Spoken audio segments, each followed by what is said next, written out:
All right, Tony Laporta here with TonyLaporta.com. As you can see, I'm back home. Looks like the table's a little bit messy behind me. Nothing we can do about it. Anyhow, as promised, I was going to talk about the high probability trade. And the nice thing about talking about it is we saw it come to fruition this morning via my emails. When I woke up this morning, and I wasn't going to trade today, but when I woke up this morning and I got the indication that there was a high probability bullish trade on, it was time for me to start looking at the long side. And I did. And it worked to perfection. And it worked a couple times for me. And I took my money and I traded very small. And I said, thank you very much. And it's funny because the third time down to that 04 level, I thought about it. And it's like, I started looking at the Bund, and the Bund was falling out of bed. And it's like, I made money buying this bond twice today. Got out both times at 15. And I'm not going to mess with it after that. And then the bond fell out of bed. I think you could buy it tonight down here in the 148. I think it's trading around 22, 23, but that's neither here nor there. I'm here to talk about this high probability trade. So I wake up this morning, I see the low is 149.20. I look at my points. 149.20 is the first point below the pivot. We call that S1, stands for support number 1. The rule says, and I'll read right from my website. You need to sign on to the high probability trade, the intricacies high probability trade. The high probability trade occurs on average a couple times a month. This trade takes my pivot points, the scalping tool, and transforms them into pivot points, a longer term high probability tool. I look for this trade every day. You do not fade this trade. It is better not to trade than fade the high probability trade. And the reason I say that is there's a lot of times when you'll be bearish in market and you'll notice that the low is one below the pivot, S1. And you're bearish. And then the market trades up through the pivot and you're thinking about getting short. You can't get short. You can't. You can get short if it trades back down below the pivot, especially if it trades up to the R1, the first resistance, and then trades back down below the pivot. Then we don't have a high probability trade bullish anymore. We have a high probability trade bearish. But the point I'm trying to make is it's uncanny how many times the market you'll have a different view of the market and you'll be getting a high probability bullish trade. And the best thing to do is to walk away. Just walk away. Don't fade it. But anyhow, so I wake up this morning. I think the bonds are trading around 02, 03, something like that. And I see the lows 149.20. I think they've been up to 49.10 or 50.10, sorry. And I know the first target's 04 and the second target's 15. And I think to myself, and I know I wrote it in an email, that there's a high probability trade going on. We should see a 15 trade. So I just started nipping away at the buy side a little bit. And just put my offers in at 15. I think the first time they went up to 16. And came back off. They eventually came back off, and I said, okay, well, I know my points. Let's take another little shot here and buy the 04 level. Because when I see this trade work, and that's just scalping. I'm just talking about the scalping part of it. I really honestly should be just talking about the points.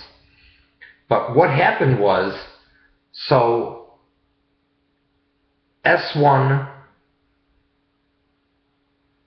worked at 149.20. So when the market trades back above the pivot, 149.28, is when you really should buy it. I like to kind of, have a view in advance and say, wow, we're trading down to the first support point. Maybe we buy it down here, then we buy it in the market. But we were asleep when that happened.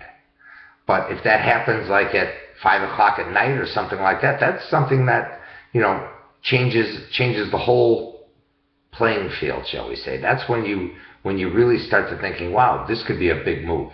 That's neither here nor there. The point is, the first resistance point, R1, was 150.04. The second resistance point was 150.15.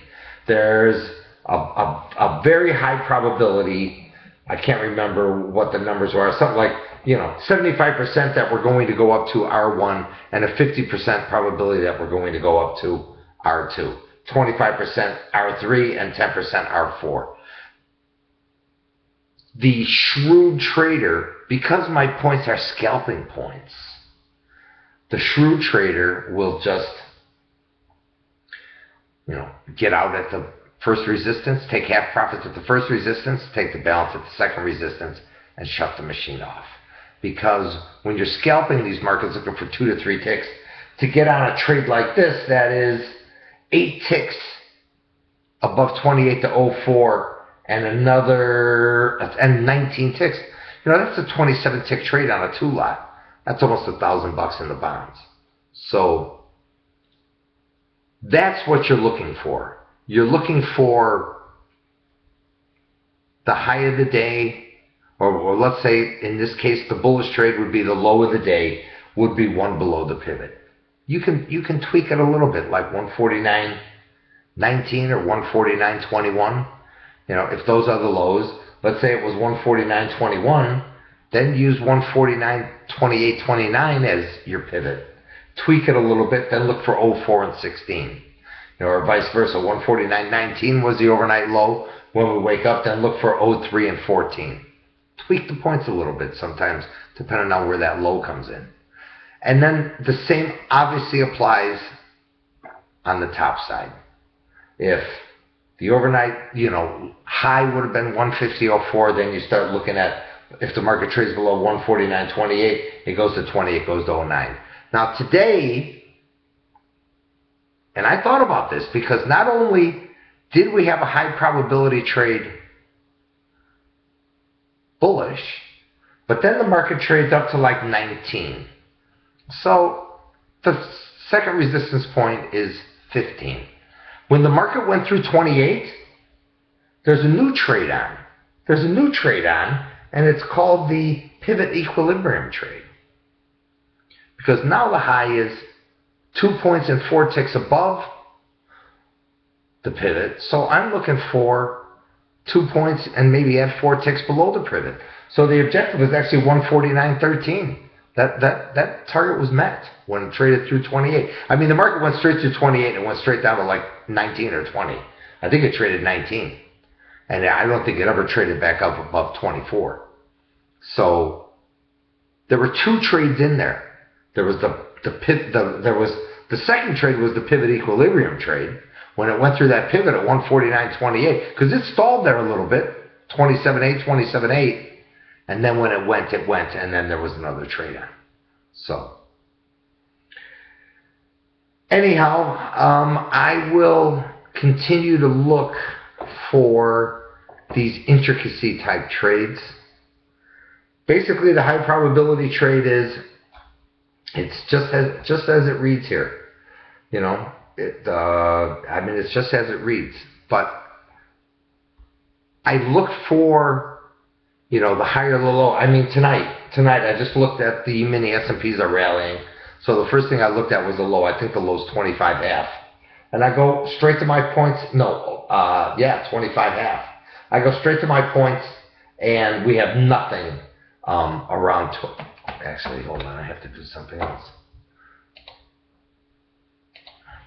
I went straight to my points, and the pivot's 21.5. I still think we'll see 21.5 tomorrow sometime.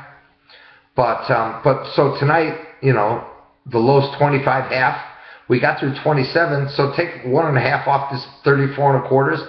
We could see 32.75 tonight. Anyone who's long, market gets up to around 32.5, take your profits. Say thank you very much. So these points sometimes, they take a little tweaking to get them done. But all in all, the first thing I'll do is I will look to see what the high is, what the low is, and then I go to my points. I use these points all the time. I came across this formula in 1994. I just spoke to a gentleman today who's been a client for a couple of years. And he just sits there in awe of these points. They work over and over and over and over and over again. I mean the high that, well, we're looking for that 15 points today in the bonds. They got up to 19, but look at what the 3S is, 148.26. You know, that's where it stopped. It stopped at 148.26 and traded all the way up to 149.18. I mean, that's a phenomenal trade. That's the points. I put those, you know it. I put those points out every night. So, okay, I kind of threw a pivot equilibrium trade at you as well as a high probability trade. I'll try to touch on both of these trades again in the future when I see them happen. This is Tony Laporta with TonyLaporta.com signing off.